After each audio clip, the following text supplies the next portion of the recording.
Baik, perkenalkan nama saya Dinda Endrianingrum. Hari ini saya akan menjelaskan mengenai contoh dari analisis regresi tunggal. Yang pertama adalah di pendahuluan. Di sini saya memberikan data. Contohnya adalah dilakukan penelitian di 3 sekolah negeri di Kota Malang pada tahun 2023. Tujuan penelitiannya adalah untuk mengetahui pengaruh antara lamanya pengalaman belajar guru fisika yang disimbolkan dengan variabel X dan terhadap nilai rata-rata prestasi belajar siswa yang disimbolkan dengan variabel Y. Kemudian diambil sampel secara acak sebanyak 12 guru. Selanjutnya yang pertama adalah analisis regresi menggunakan SPSS.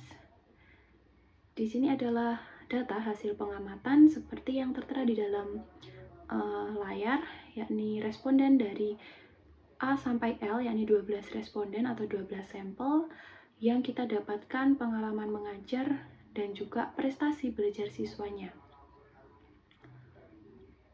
Lalu untuk langkah analisis yang pertama adalah setelah membuka lembar kerja atau worksheet SPSS, lalu klik variabel view. Berikutnya pada kolom name masing-masing dituliskan X pada baris pertama dan Y pada baris kedua.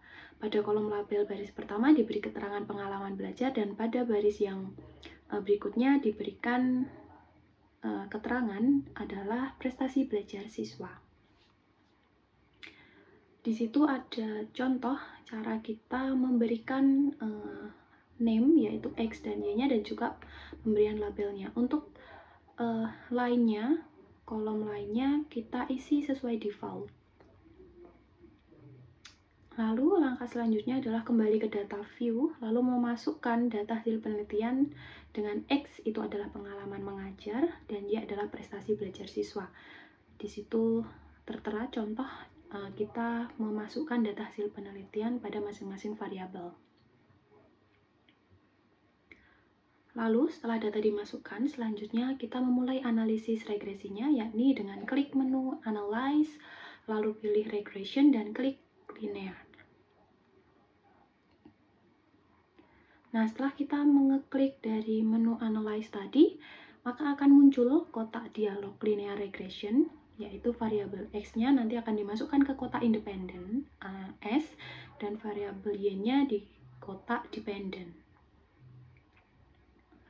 Selanjutnya setelah semuanya selesai, kita klik OK pada layar kotak perintah tadi. Nah, hasilnya adalah output SPSS regresi sederhana akan keluar seperti gambar berikut.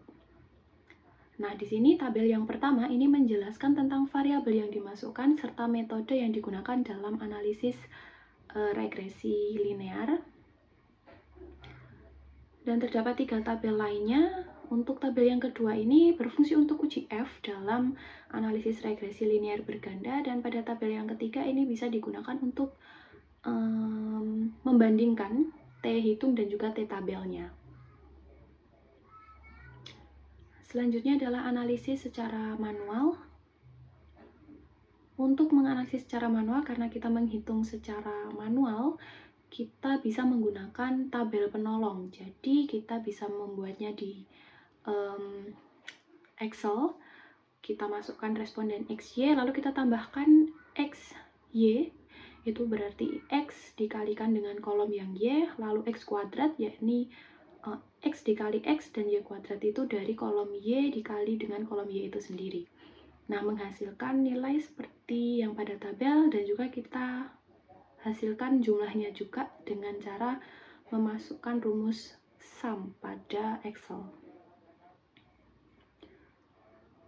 Lalu yang pertama-tama itu kita menghitung nilai konstanta A dan B-nya. Yang pertama kita hitung dulu konstanta B, yakni sesuai dengan yang ada di slide, itu rumusnya sebagai berikut. Dan tinggal kita masukkan nilainya berdasarkan dari tabel penolong tadi. Di situ tertera sigma XY, berarti kita tuliskan adalah jumlah dari XY-nya yang tertera di tabel paling bawah di slide sebelumnya tadi. Dan B ini dihasilkan konstantanya sebesar 8,3. Dan yang kedua adalah menghitung konstanta A itu dengan rumus sebagai berikut. dan dihasilkan konstanta A-nya adalah sebesar 43,05. Lalu setelah A dan B didapatkan, kita membuat persamaan regresi tunggal. Kita mensubstitusi A dan B ke dalam persamaan regresinya, yakni Y, A-nya kita substitusi menjadi 43,05 dan B-nya kita substitusi menjadi 8,3. Sehingga dihasilkan Y-nya adalah 43,05 ditambah 8,3X.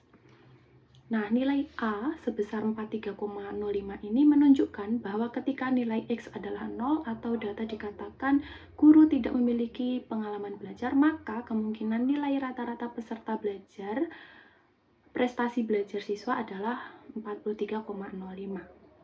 Sedangkan nilai konstanta B sebesar 8,3 menunjukkan bahwa setiap penambahan 1 tahun pengalaman belajar, maka prestasi belajar siswa bertambah sebesar 9,3. Berikut adalah garis persamaan regresinya. Kita masukkan sesuai dengan jumlah masing-masing, sesuai dengan hasil data penelitian kita tadi. Selanjutnya adalah menghitung korelasi R dengan rumus sebagai berikut. Dihasilkan R sebesar 0,96. Jadi keterkaitan antara pengalaman mengajar guru dengan prestasi belajar siswa sangat kuat dengan nilai R sebesar 0,96. Hubungannya bersifat positif, artinya ada hubungan searah antara variabel bebas dan terikatnya.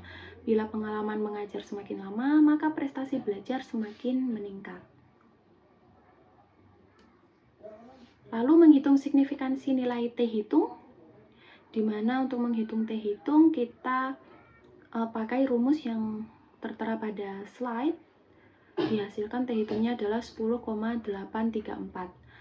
Lalu jika T tabelnya kita tadi dapatkan dari hasil SPSS, T tabelnya adalah 9,740, maka T hitungnya pasti lebih besar dari T tabelnya, sehingga ada pengaruh yang signifikan antara pengalaman mengajar guru terhadap prestasi belajar siswa. Demikian adalah presentasi singkat mengenai contoh analisis regresi tunggal, dan semoga penjelasannya singkat ini bisa bermanfaat untuk teman-teman semua. Terima kasih.